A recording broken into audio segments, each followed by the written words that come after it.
South ఇండియాలోని అతి తక్కువ ధరలకి రత్నాలనందించే ఏకైక సంస్థ 6JVR.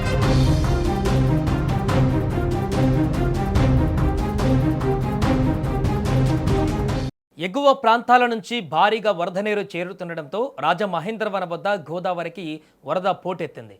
ధవళేశ్వరం సరార్థన్ కాటర్ బ్యారేజ్ వద్ద నీటి మట్టం పెరగడంతో అధికారులు రెండో ప్రమాద హెచ్చరిక జారీ చేశారు.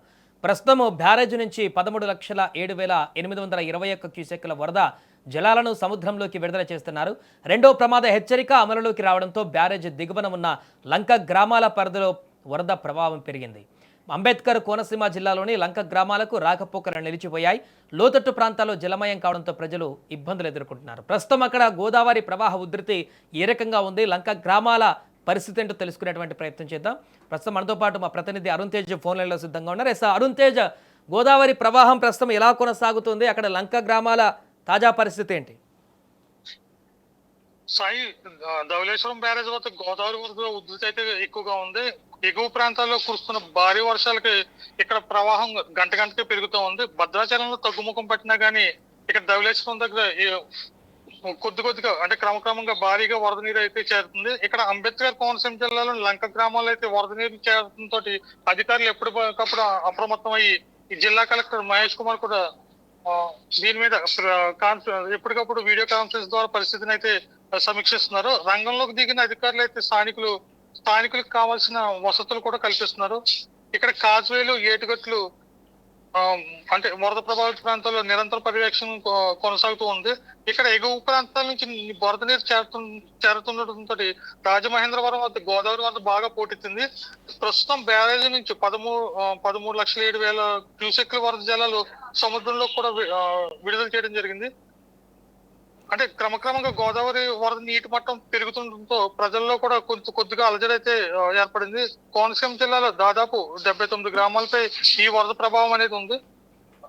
అంటే ప్రస్తుతం ముంపు ప్రాంతాల వద్ద ఎలాంటి ఏమైనా ఏర్పాట్లు చేశారు అరుణ్ తేజ్? అక్కడ అధికారులు కానీ లంక గ్రామాల వద్ద కానీ విపరీతంగా వరద పెరిగితే లంక గ్రామాలు మునిగేటువంటి అవకాశం ఉంటుంది కాబట్టి గతంలో అలాంటి పరిణామాలు మనం చూసాం కాబట్టి అక్కడ ఏమైనా పునరావాస కేంద్రాలకు తరలించడమో లేకుంటే ఆ గ్రామాలకు అధికారులు వెళ్ళడం ఏమైనా జరిగాయా?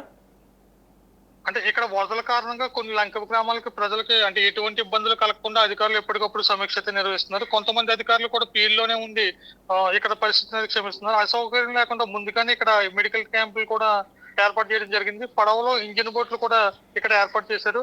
అంటే గ్రామాల్లో దాదాపు పోలవరంలో 10 గ్రామాలు, పి గన్నవరం 10 గ్రామాలు, రాజోల్లో 5 గ్రామాలు, ఇలా కపిలేశ్వరపురం, కాటన్కోన, కే గంగవరం, ఇలా అంబాజీపేట, ఆలమూరు గ్రామాలు, లంక గ్రామాల్లోనే ఎప్పటికప్పుడు పరిస్థితులు సమీక్షించి రెవెన్యూ డివిజన్ స్థాయి అధికారులంతా ఇక్కడ ఫీల్డ్ లో ఉండి పరిస్థితిని అయితే సమీక్షిస్తున్నారు.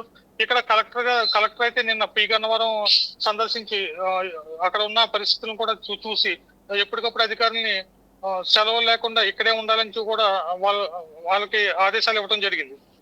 Right, thank you Arun Tej. అది ప్రస్తుతము ఎగువ ప్రాంతాల నుంచి కురుస్తున్నటువంటి వర్షాలు, అదేవిధంగా భారీ వరద రాజమహేంద్రవరం వద్ద కూడా ఇప్పుడు భారీగా చేరడంతో అక్కడ గోదావరి వరద పోటెత్తింది. ధవళేశ్వరం బ్యారేజ్ వద్ద నీటి మట్టం క్రమక్రమంగా పెరగడంతో అధికారులు రెండవ ప్రమాద హెచ్చరిక కూడా జారీ చేశారు. నిన్న మనం చూసాం భద్రాచలం వద్ద అత్యంత ప్రమాదకరమైనటువంటి హెచ్చరిక జారీ చేశారు. అక్కడ కొంతమేర శాంతించి కొనసాగుతున్న పరిస్థితి. కానీ ధవళేశ్వరం బ్యారేజ్ వద్ద ఇప్పుడు ప్రస్తుతం పైనుంచి వచ్చినటువంటి వాటర్ అంతా కూడా అక్కడ విపరీతంగా బ్యారేజ్లోకి చేరడంతో అక్కడ కూడా 13 లక్షలకు పైగా క్యూసెక్కుల నీటిని సముద్ర జలాల్లోకి వదులుతున్నారంటే అర్థం చేసుకోవచ్చు పైనుంచి ఇన్ఫ్లో ఎంత హెవీగా వస్తుందనేటువంటి విషయం.